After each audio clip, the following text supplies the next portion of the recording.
Faith versus works. This video is the first in a series of videos dealing with the topic of faith versus works for salvation, and will lay a solid foundation for the videos that follow.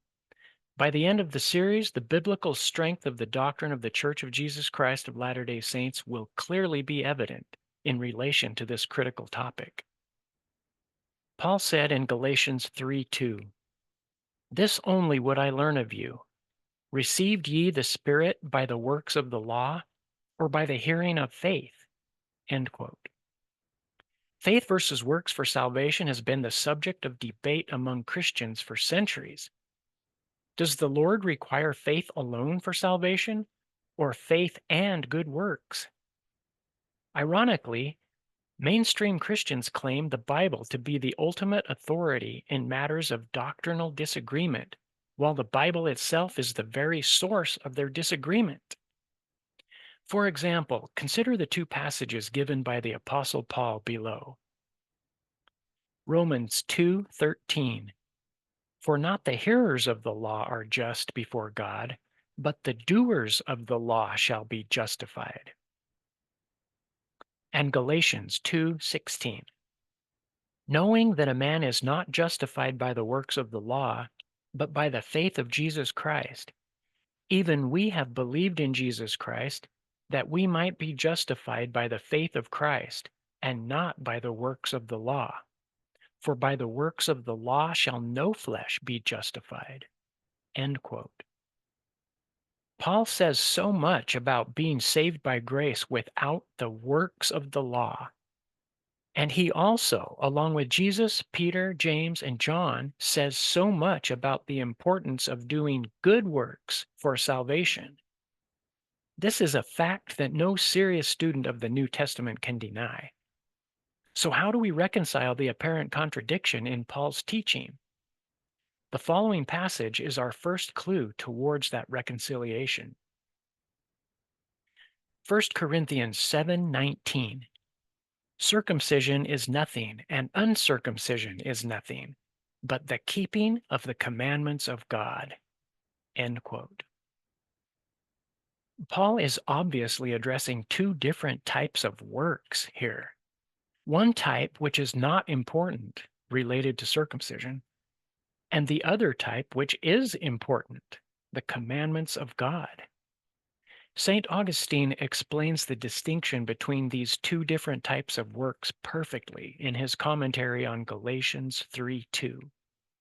Quote, "Here Paul begins to demonstrate in what sense the grace of faith is sufficient for justification without the works of the law. But so that this question may be carefully treated and no one may be deceived by ambiguities, we must first understand that the works of the law are twofold, for they reside partly in ceremonial ordinances and partly in morals.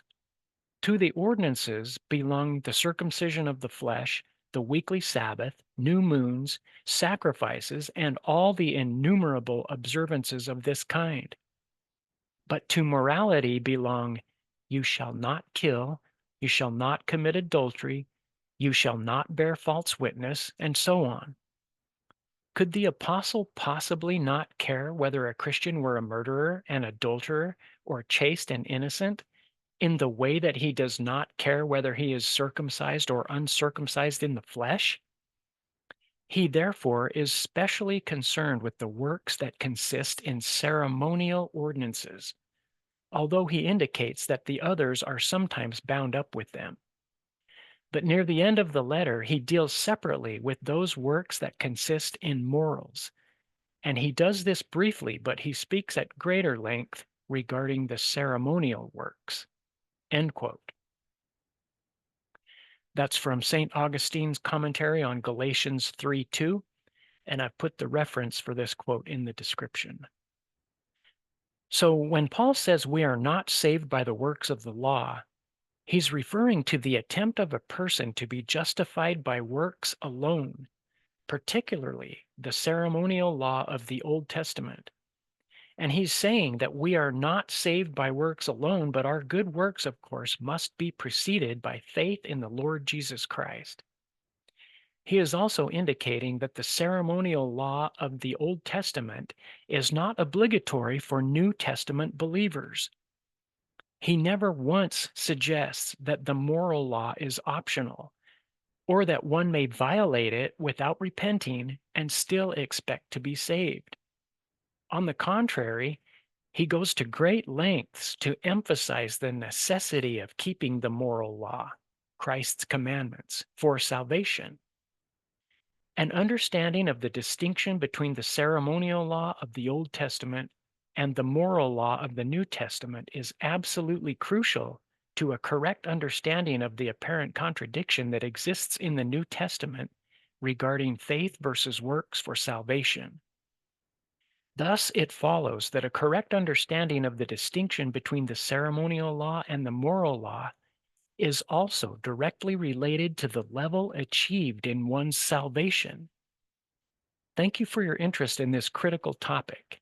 Please watch for the next videos in this series called Faith and Works 2, Faith and Works 3, etc.